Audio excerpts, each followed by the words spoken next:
COVID-19 di medsos langsung dipenjara, nih pasalnya. Siapa saja yang menghina Presiden RI, Joko Widodo atau maupun pejabat pemerintah lainnya dalam menangani virus corona atau COVID-19 di media sosial seperti di Facebook, Twitter, Instagram dapat terancam sanksi pidana. Gak percaya? Hal itu tertuang di dalam surat telegram Kapolri nomor ST-1100-IVU 71/2020 yang ditandatangani Kepala Barreskrim Polri Komjen Listio Sigit Prabowo tertanggal 4 April 2020. Surat telegram tersebut dibuat dalam rangka penanganan perkara dan pedoman pelaksanaan tugas selama masa pencegahan penyebaran COVID-19 dalam pelaksanaan tugas fungsi reskrim terkait perkembangan situasi serta opini di ruang siber dan pelaksanaan hukum tindak pidana siber. Keabsahan surat telegram tersebut dikonfirmasi oleh Karopenmas Polri Brigjen Pol Argo Yuwono. Bentuk pelanggaran atau kejahatan serta masalah yang mungkin terjadi dalam perkembangan situasi serta opini di ruang siber, penghinaan kepada penguasa presiden dan pejabat pemerintah sebagaimana dimaksud pasal 207 KUH. Demikian tertulis dalam surat telegram tersebut seperti dikutip kompas.com, Ahad atau Minggu, 5 April 2020. Sesuai pasal 207 KUH, maka penghinaan itu bisa terancam pidana penjara paling lama 1 tahun 6 bulan.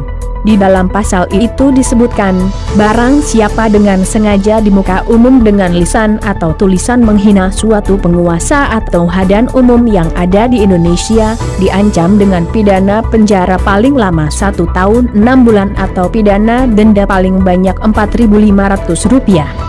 Selain penghinaan kepada presiden dan pejabat pemerintahan, bentuk pelanggaran lain yang juga diatur di dalam surat telegram itu yakni ketahanan akses data internet selama masa darurat, penyebaran hoaks terkait COVID-19 dan kebijakan pemerintahan dalam mengantisipasi penyebaran wabah COVID-19 sebagaimana dimaksud dalam pasal 14 atau pasal 15 UU nomor 1 tahun 1946 tentang peraturan hukum pidana.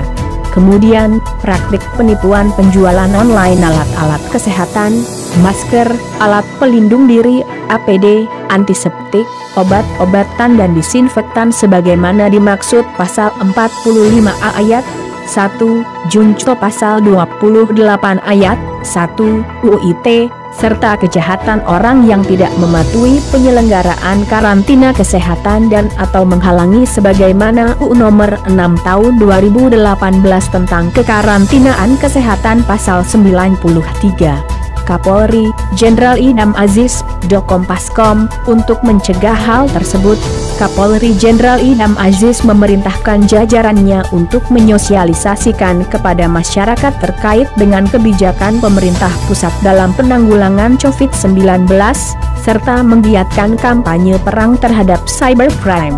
Laksanakan patroli siber untuk monitoring perkembangan situasi serta opini di ruang siber, dengan sasaran penyebaran hoaks terkait COVID-19, hoaks terkait kebijakan pemerintah dalam mengantisipasi penyebaran wabah COVID-19, penghinaan kepada penguasa presiden dan pejabat pemerintah, praktek penipuan penjualan online alat-alat kesehatan. Demikian keterangan lanjutan dalam surat telegram tersebut. Kapolri juga memerintahkan agar dalam pelaksanaan penegakan hukum dapat dilaksanakan secara tegas, dan setiap kejahatan yang diungkap diekspos ke publik untuk memberikan efek jera kepada pelaku lainnya.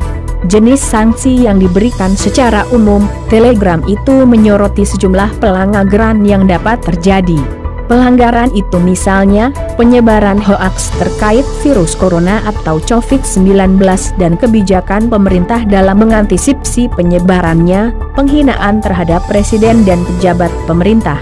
Kemudian, penipuan penjualan online alat-alat kesehatan, serta untuk orang yang tidak mematuhi atau menghalangi penyelenggaraan karantina kesehatan sesuai UU Karantina Kesehatan.